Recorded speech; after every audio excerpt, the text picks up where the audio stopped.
स्वागत है आपका इंडियन इकोनॉमी के सेशंस में। आज हम फर्स्ट मॉड्यूल की शुरुआत कर रहे हैं। पिछले वीडियो में हमने ओरिएंटेशन देखा कि इस सब्जेक्ट को पढ़ने के क्या अप्रोच होने चाहिए, कैसे हम इस पूरे सब्जेक्ट को कवर करेंगे और कैसे हमने इसका मॉड्यूल वाइज डिस्ट्रीब्यूशन किया है। अब हम अपने फर्स्ट मॉड्यूल को स्टार्ट करते हैं, जिसमें हम देखेंगे introduction to economy. Introduction to economy और इसके साथ हम कुछ माइक्रो इकोनॉमिक्स कॉन्सेप्ट्स भी देखें। तो plus concepts related to micro economics, concepts of micro economy, right. ये हमारा टारगेट होगा इस फर्स्ट मॉड्यूल में। जब हम बात करते हैं इकोनॉमी की, तो आइए समझते हैं कि क्या है इकोनॉमी। What is economy? बहुत बेसिक डेफिनेशंस हम पढ़ेंगे ताकि चीज़ें अच्छे से और आसानी से हमें समझ में आ जाए। फिर जैसे जैसे हम सब्जेक्ट में आगे बढ़ेंगे तो हमारा जो चीज़ों को समझने का एनालिसिस होगा वो और गहरा होता चला जाएगा। अभी शुरुआत में हम चीज़ों को सरफेस लेवल पर पढ़ रहे हैं और जैसे जैसे हम आगे बढ़ेंगे इसको और डिटेल में कवर करते चले जाएंगे। जैसे अगर इकोनॉमी की एक बेसिक डेफिनेशन हमें समझनी है तो हम क्या बोल सकते हैं? What is an economy? Economy is any area,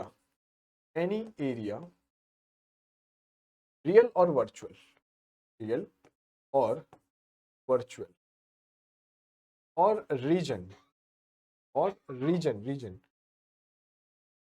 having defined set of rules in defined set of rules and institutions to implement those rules. तो दो चीजें होनी जरूरी हैं। एक तो डिफाइंड सेट ऑफ रूल्स चाहिए और उसके साथ साथ इंस्टीट्यूशंस भी चाहिए, institutions to implement those rules. ये हम बस सब्जेक्ट की शुरुआत कर रहे हैं, ठीक है। जैसे आप ये देखिए, पहले हम समझते हैं कि इसका मतलब ये है कि इकोनॉमी किसी पर्टिकुलर टेरिटरी के बारे में बात की जाती है, जैसे एनी एरिया, राइट, टेरिटरी की बात कर रहे हैं। रियल और वर्चुअल, जैसे अब रियल एरिया क्या है? एक फिजिकल प्लेस, राइट, एक फिजिकल प्रोडक्शन यूनिट है। जैसे मिठाई की दुकान हो गई, वहां पर क्या बन रही है? मिठाई बन रही है। जैसे ऑफलाइन क्लासरूम है तो वहां पर क्या प्रोडक्शन ऑफ सर्विस हो रहा है ना, वहां पर पढ़ाया जा रहा है, एजुकेशन, हॉस्पिटल, राइट। ये रियल प्लेसेस हैं, रियल एरियाज हैं। वर्चुअल एरियाज का ये मतलब है जैसे हमारी ये ऑनलाइन क्लास है, राइट, जैसे हम अभी इंटरनेट के थ्रू पढ़ रहे हैं, तो ये कैसा हो गया? वर्चुअल एरिया हो गया। यहाँ सर्वर वगैरह इन्वॉल्व होगा, ठीक है, computer server, cloud computing etcetera. तो ये कैसा एरिया है? Virtual area. तो कोई भी एरिया, ऐसा एरिया जो रियल है या वर्चुअल है, लेकिन उस एरिया में क्या है? डिफाइंड सेट ऑफ रूल्स हैं, कुछ गाइडलाइंस हैं, कुछ रूल्स एंड रेगुलेशंस हैं जिनको फॉलो करना है। और कौन उस रूल और रेगुलेशन को फॉलो करवाएगा? वो क्या है? इंस्टीट्यूशन। तो having defined set of rules and implementation and institution to implement those rules, ये क्या है? Economy, right. This is what economy. जैसे चाइनीज इकोनॉमी, तो चाइना में डिफरेंट रूल्स हैं, राइट, और डिफरेंट इंस्टीट्यूशंस हैं जो उन रूल को अप्लाई करते हैं, इम्प्लीमेंट करते हैं, राइट। यूएस की इकोनॉमी है तो यूएस का एक एरिया है, एनी एरिया, एक तो टेरिटरी हो गई, तो any area having defined set of rules, तो उनके सेट ऑफ रूल्स अलग हैं। कैपिटलिस्ट इकोनॉमी, सोशलिस्ट इकोनॉमी, ये सब चीज़ें अभी हम आगे पढ़ेंगे। मैं अभी बस आपको एग्जाम्पल के हिसाब से बता रहा हूँ कि एक क्या हो सकता है? Any area having defined set of rules and institutions to implement those rules is known as what? Economy, right. Now अब हमें ये समझना है कि अगर ये इकोनॉमी है तो इकोनॉमिक्स क्या है। पहले तो आप ये समझ लीजिए कि ये जो एरिया है ये डिफाइन करता है। जैसे अगर आप इंडिया की बात कर रहे हैं तो क्या बन गया? अगर इस एरिया, ये जो एरिया है ना, एरिया और रीजन जो हमने वर्ड यूज किया हुआ है, ये जैसे जैसे ये चेंज होता जाएगा, मतलब इकोनॉमी चेंज होती जाएगी। जैसे मान लो अगर हम पूरा एरिया लेते हैं इंडिया, तो ये क्या बन गया? Indian economy. तो इकोनॉमी जो है ये कैसा कॉन्सेप्ट है? Bound to area, right. जैसे ये क्या बन गया? Indian economy. फिर ऐसे ही अगर मान लीजिए हमने इसको क्या किया, हमने अप्लाई किया इसमें दिल्ली में, तो ये क्या हो गया? Economy of Delhi, economy of Delhi. China में अप्लाई किया, Chinese economy, right. Economy of Delhi, पूरे एक स्टेट में लगा दिया, महाराष्ट्र, राइट। एक स्टेट में इस प्रिंसिपल की बात कर रहे हैं हम, तो ये क्या, महाराष्ट्र, तो ये क्या हो गया यहाँ पर, इकोनॉमी ऑफ महाराष्ट्र, राइट। तो जिस भी आप इसको यहाँ भी जिस टेरिटरी में भी लगाएंगे, जिस एरिया और रीजन में लगाएंगे, ये उस एरिया की इकोनॉमी बन जाता है, ठीक है। अब हम समझते हैं अगर ये इकोनॉमी है तो फिर इकोनॉमिक्स क्या है, राइट। अगर ये इकोनॉमी है फिर इकोनॉमिक्स क्या है, what is economics. Economics is study of making choices, economics is study of making choices in scarcity. अब ये समझते हैं कि ये क्या है, study of making choices in scarcity. पहले तो हमें ये समझना है कि स्कार्सिटी क्या होता है, राइट। स्कार्सिटी, क्योंकि जब study of making choices in scarcity, तो जो चॉइसेस आप कर रहे हैं ड्यूरिंग स्कार्सिटी, उसी को हम क्या बोल रहे हैं, उसकी स्टडी को हम क्या बोल रहे हैं, इकोनॉमिक्स। तो पहले ये समझिए कि स्कार्सिटी क्या है, स्कार्सिटी, राइट। जो भी resources which are available in less quantity then it is required is known as scarcity। यानी कि जिस भी रिसोर्सेस की आप बात करें, वो अगर अपनी क्वांटिटी, जितनी उनकी डिजायर है, जितनी उनकी रिक्वायरमेंट है, अगर उससे कम मात्रा में अवेलेबल है तो हम क्या बोलते हैं, ये स्कैर्स में है, right. Resources are in scarce. तो इसको आप ऐसे समझ सकते हैं कि resources available in less quantity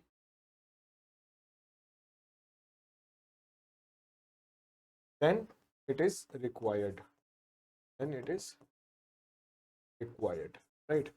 for example, आपको लगता है आपके पास 2 कार होनी चाहिए, राइट। लेकिन मान लीजिए आपके पास अभी रिसोर्सेस नहीं है, अब कार खरीदने के लिए पैसे चाहिए, तो उतने रिसोर्सेस नहीं है, तो हम क्या बोलेंगे यहाँ पर कि पैसे की स्कार्सिटी है, उतना पैसा चाहिए था कि हम 2 कार खरीद सके, लेकिन नहीं खरीद पा रहे हैं, तो पैसे की कमी है, स्कार्सिटी है। तो ऐसी सिचुएशन में आप क्या करेंगे, हो सकता है एक बाइक ले लें, या हो सकता है एक बाइसाइकिल ले लें, राइट। तो ये जो चॉइस की ना आपने, ये जो चॉइस ली, जैसे मान लीजिए अब आपके पास 50,000 रुपये, और 50,000 रुपये में आपके पास ऑप्शन है, आपको चाहिए क्या क्या, आपकी डिज़ायर क्या है। तो 50,000 में आपकी डिज़ायर ये है कि एक लैपटॉप हो, और अब लैपटॉप नहीं बोलते हम, चलिए बोलते हैं मैकबुक हो। तो एक मैकबुक होना चाहिए आपके पास, एक आईफोन होना चाहिए, फ़ोन नहीं बोलते हैं, आईफोन बोल देते हैं, ठीक है। और मान लीजिए एक साइकिल होनी चाहिए, ठीक है। ये आपकी डिज़ायर है 50,000 में। लेकिन चूंकि ये जो रिसोर्स अवेलेबल है, ये हमारे पास क्या है, लेस क्वांटिटी में है देन इट्स रिक्वायरमेंट। तो हम क्या खरीद सकते हैं, या तो सिर्फ एक आईफोन खरीद सकते हैं, या सिर्फ आपने ये खरीदा, या फिर सिर्फ आपने ये और ये, सिर्फ ये खरीदा, या फिर ये और ये खरीद लिया। यानी कि आपने चॉइस की और किसी एक चीज़ को आपने सेक्रीफाइस कर दिया, राइट। तो मान लीजिए आपने मैकबुक छोड़ दिया और आपने ये दोनों चीज़ें 50,000 में खरीद ली, तो ये क्या है, चॉइस जो आपने की। और इसी चॉइस की स्टडी को हम क्या बोलते हैं, इकोनॉमिक्स। तो economics is a larger set, मतलब इकोनॉमिक्स ये एक बड़ा सेट हो गया, ये हो गया इकोनॉमिक्स, राइट। ये हम बात कर रहे हैं इकोनॉमिक्स की, और इसमें इसमें एक पार्ट हो गया इंडियन इकोनॉमी, ये जो कुछ, ये एक पार्ट हो गया Indian economy, right. Otherwise economy में और भी बहुत सारी चीज़ें पढ़नी होती है, लेकिन हम इकोनॉमी के कुछ प्रिंसिपल को अप्लाई करते हैं इंडिया की टेरिटरी में, और उसको समझने की कोशिश करते हैं, उसको एनालाइज करते हैं, इसलिए हम इंडियन इकोनॉमी पढ़ते हैं। यूपीएससी में भी जो जीएस का सब्जेक्ट है, यूपीएससी में भी जो जीएस का सब्जेक्ट है, इसका क्या नाम है, इंडियन इकोनॉमी, राइट। इसको हम क्या बोलते हैं, इंडियन इकोनॉमी। इसको हम इकोनॉमिक्स नहीं बोलते, इसको क्या बोलते हैं, इंडियन इकोनॉमी, क्योंकि हमारी स्टडी मोर और लेस इंडिया के ही अराउंड होगी। कुछ चीज़ें हम पढ़ेंगे, कुछ और कॉन्सेप्ट भी पढ़ेंगे, लेकिन हमारा ज़्यादा फोकस इंडिया की इकोनॉमी पे होता है। इसलिए हम यूपीएससी में जीएस सब्जेक्ट, जो हमारा जीएस पार्ट 3 मेंस के लिए जीएस 3 पेपर का पार्ट है, जीएस 3 बोलते हैं, पेपर 4 हो जाता है वो, तो उसको हम क्या बोलते हैं, इंडियन इकोनॉमी। लेकिन जब हम बोलते हैं इकोनॉमिक्स, तो ये जनरल स्टडीज में नहीं आता, फिर ये हो जाता है स्पेसिफिक, और ये है ऑप्शनल पेपर। तो ऑप्शनल पेपर में जो हम पढ़ते हैं ना, ऑप्शनल पेपर 1 पेपर 2, ये होता है इकोनॉमिक्स। ये क्या होता है, इकोनॉमिक्स। और जनरल स्टडीज में जो होता है वो क्या होता है, इकोनॉमी, इंडियन इकोनॉमी, राइट। तो आप, आई होप आपको डिफरेंस समझ में आ गया होगा, और आप कभी भी इकोनॉमिक्स की जगह इकोनॉमी नहीं बोलेंगे और इकोनॉमी की जगह इकोनॉमिक्स नहीं। ठीक है, इसका इस बात का आपको ध्यान रखना। ठीक है, ये तो हो गई नॉर्मल बात। अब हम ये समझने की कोशिश करते हैं कि इकोनॉमिक्स की जो डेफिनेशन है ये क्या है। स्कार्सिटी को पहले समझ। इकोनॉमिक्स की स्कार्सिटी डेफिनेशन बोलते हैं, क्योंकि देखिए इकोनॉमिक्स एक कंप्लीट डिसिप्लिन है, एक कंप्लीट साइंस है। तो इसमें क्या है कि इसकी बहुत सारी डेफिनेशंस बन सकती है। हमने एक बेसिक डेफिनेशन ली, the definition of economics with respect to scarcity. और स्कैरसिटी में क्या है, व्हाट इज स्कैरसिटी? स्कैरसिटी जो भी चीज, जो भी रिसोर्सेस आपको जितनी मात्रा में चाहिए था उससे कम मात्रा में अवेलेबल है, तो हम क्या बोलते हैं, रिसोर्सेस आर इन स्कैर्स। जैसे आपके पास 50,000 रुपए हैं और आपको एक मैकबुक, एक आईफोन और एक साइकिल खरीदना था, लेकिन ये तीनों चीजें नहीं आ सकती, तो फिर आपने क्या किया, चॉइस किया और फिर ये दोनों चीजें ली और ये एक चीज छोड़ दी। इसी की, ये जो आपने चॉइस किया, इसी की स्टडी को हम क्या बोलते हैं, इकोनॉमिक्स। तो इसी तरह इकोनॉमिक्स में बहुत सारे प्रिंसिपल्स होते हैं, जब हम उसको किसी टेरिटरी में लगाते हैं तो वो वहां की इकोनॉमी बन जाता है, राइट, इंडियन इकोनॉमी जैसे। ठीक है, तो इसी ये हो गया इकोनॉमिक्स और स्कैरसिटी, राइट। तो इकोनॉमिक्स का study of making choices in scarcity, और इकोनॉमिक्स लार्जर सेट होता है as compare to economy. I hope आपको ये समझ में आ गया और ये डिफरेंस भी आपको समझ आ गया, राइट। अब इकोनॉमिक्स को जब हम पढ़ते हैं तो इसकी बहुत सारी स्टडीज हैं, राइट। जैसे अगर हम इकोनॉमिक्स पढ़ना चाह रहे हैं तो दो मेजर ब्रांच अगर बन सकती है यहाँ पर, तो उसको हम बोलते हैं माइक्रो इकोनॉमिक्स। एक होता है माइक्रो इकोनॉमिक्स और एक बन सकता है मैक्रो इकोनॉमिक्स। थोड़े इसके डिफरेंस को हम समझने की कोशिश करते हैं, micro economics and macro economics. आइए समझते हैं कि क्या ये डिफरेंस क्या है, राइट। जब हम बोलते हैं माइक्रो इकोनॉमिक्स तो हम इंडिविजुअल यूनिट्स को पढ़ते हैं, इंडिविजुअल यूनिट्स, ये फर्स्ट डिफरेंस है। यहाँ पर हम क्या पढ़ेंगे, इंडिविजुअल यूनिट्स को पढ़ेंगे। और जब हम बोलते हैं मैक्रो इकोनॉमिक्स, यहाँ हम क्या पढ़ेंगे, एग्रीगेट स्टडी करेंगे। एग्रीगेट मतलब, अभी मैं आपको मीनिंग समझा रहा हूँ, यहाँ पर हम एग्रीगेट, फॉर एग्जाम्पल मान लीजिए आप सिर्फ एक ही सेक्टर को पढ़ रहे हैं। जैसे मान लीजिए अगर एग्रीकल्चर की बात करें तो फॉर एग्जांपल आप सिर्फ टोमेटो के प्रोड्यूस को लेकर पढ़ रहे हैं कि टोमेटो प्रोड्यूस हो गया, अब इससे आप इसकी मार्केटिंग कैसे कर रहे हैं, इसकी प्राइसेस कैसे फ्लक्चुएट हो रहे हैं, राइट। इसका प्राइस बढ़ रहा है तो डिमांड पर क्या इम्पैक्ट पड़ रहा है, इसका क्या कितना सप्लाई है इकोनॉमी में। तो अगर आप सिर्फ एक कमोडिटी को पढ़ रहे हैं, है ना, इंडिविजुअल यूनिट, एक कमोडिटी को पढ़ रहे हैं, सिंगल कमोडिटी को पढ़ रहे हैं, टोमेटो को, तो ये क्या हो गया, माइक्रो इकोनॉमिक्स का पार्ट हो गया। वेर एज इसमें मैक्रो इकोनॉमिक्स में इसको हम एग्रीगेट स्टडी करते हैं। एग्रीगेट स्टडी मतलब एंटायर एग्रीकल्चरल प्रोड्यूस की अगर हम बात कर रहे हैं, एंटायर एग्रीकल्चरल प्रोड्यूस की बात कर रहे हैं, तो ये क्या हो जाएगा, ये हो जाएगा मैक्रो इकोनॉमिक्स, राइट। तो आई होप माइक्रो और मैक्रो का एक डिफरेंस हमें समझ में आ गया कि ये बात करता है इंडिविजुअल यूनिट्स की, prices, for example price of single commodity और individual commodity, right, individual commodities products. यहाँ पर आप बात करते हैं किसकी, मैक्रो इकोनॉमिक्स में आप बात करते हैं prices of almost all commodities, right. तो जैसे यहाँ पर टोमेटो की बात कर रहे थे, यहाँ पर किसकी बात कर रहे थे, ऑल एग्रीकल्चरल प्रोड्यूस की। इसी तरह यहाँ पर price of individual, price, demand etcetera एक सिंगल कमोडिटी की पढ़ते हैं। यहाँ पर मेजरली हम पढ़ते हैं unemployment level, right. For example what is unemployment level in the country, what is growth of the country, right. तो यहाँ पर हम पढ़ते हैं growth and unemployment also, right, growth and unemployment। बहुत सारे इसमें टर्म्स हो सकते हैं जो हम स्टडी करेंगे, जैसे जैसे हम आगे बढ़ेंगे सब्जेक्ट में आप देखते जाएंगे। तो माइक्रो इकोनॉमिक्स हो गया और ये हो गया मैक्रो इकोनॉमिक्स। यहाँ हम इंडिविजुअल यूनिट्स को पढ़ते हैं, यहाँ हम एग्रीगेट को पढ़ते हैं। एग्रीगेट जैसे मान लीजिए अभी एक, अगर हम प्राइस की ही बात करें तो यहाँ पर मान लीजिए आप सिर्फ प्राइस ऑफ शुगर केन, सिर्फ गन्ने के प्राइस को कंसीडर कर रहे हैं। यहाँ पर हम बात करते हैं इन्फ्लेशन की, और इन्फ्लेशन क्या होता है पता है, इन्फ्लेशन भी प्राइस राइज है, but inflation is a price rise over a basket of commodities. यहाँ पर हम 500 to 600 कमोडिटीज की एक साथ बात करते हैं, राइट, एक साथ बात करते हैं इनके प्राइस के इंक्रीज को। तो 500 to 600 कमोडिटीज का प्राइस जब एक साथ इंक्रीज होता है तो हम क्या बोल रहे हैं, इन्फ्लेशन हो गया। और किसी एक कमोडिटी का प्राइस बढ़ रहा है तो हम क्या बोल रहे हैं, एक कमोडिटी का प्राइस बढ़ गया है, राइट। तो ये डिफरेंस है माइक्रो इकोनॉमिक्स में और मैक्रो इकोनॉमिक्स में। जब हम माइक्रो इकोनॉमिक्स की स्टडी करते हैं तो यहाँ पर हम मैक्रो वेरिएबल्स को कांस्टेंट रखते हैं। Macro economic variables are constant. Macro economic variables are constant during study of micro economics. और जब हम मैक्रो इकोनॉमिक्स पढ़ेंगे तो यहाँ पर क्या करेंगे, माइक्रो इकोनॉमिक्स के वेरिएबल को कांस्टेंट कर देंगे। तो micro economic variables are constant और keeping micro economic variables as constant, right, इनको आप कांस्टेंट, ठीक है। इस तरह हम माइक्रो और मैक्रो की स्टडी को करेंगे, राइट। आई होप ये मैक्रो एंड माइक्रो का डिफरेंस आपको समझ में आ गया होगा कि माइक्रो इकोनॉमिक्स क्या है और मैक्रो इकोनॉमिक्स क्या है, राइट। इसके साथ साथ एक और अप्रोच हो सकता है इकोनॉमिक्स को पढ़ने का, उसको हम बोलते हैं positive economics versus normative economics. Positive economics versus normative economics, right. ये भी एक अप्रोच हो सकता है इकोनॉमिक्स पढ़ने का, नॉर्मेटिव इकोनॉमिक्स। आइए इसको भी समझने की कोशिश करते हैं कि पॉजिटिव और नॉर्मेटिव इकोनॉमिक्स क्या है। जब हम बोलते हैं positive economics, it talks about facts, ये बात करते हैं फैक्ट्स की।